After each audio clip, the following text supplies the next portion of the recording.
আবারও অস্বস্তিতে রাহুল গান্ধী। নতুন করে আইনি সমস্যায় রাহুল গান্ধী মানহানির মামলায় জামিন অযোগ্য পরোয়ানা জারি। রাহুলকে সশরীরে আদালতে হাজিরার নির্দেশ। এর আগে তার আইনজীবী আর্জি জানিয়েছিলেন এ বিষয়ে, সশরীরে হাজিরার বিরুদ্ধে আর্জি জানিয়েছিলেন, তবে সেই আর্জি খারিজ করে দিয়েছে আদালত। অঙ্কুরদা রয়েছেন আমাদের সঙ্গে।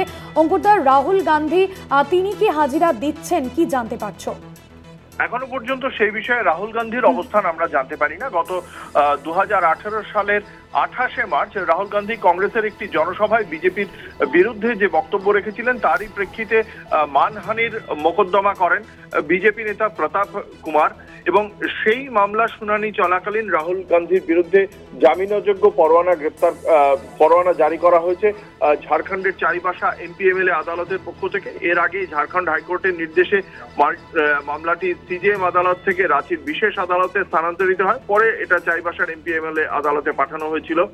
আদালত রাহুলকে সমন পাঠালেও তিনি যেহেতু হাজির হননি এবং জামিন পরোয়ানা জারি হওয়ার পরেও রাহুল যেহেতু আদালতে হাজির হননি, সেই কারণেই এমপিএমএলএ আদালত তাকে তার বিরুদ্ধে জামিন অযোগ্য পরোয়ানা জারি করেছে।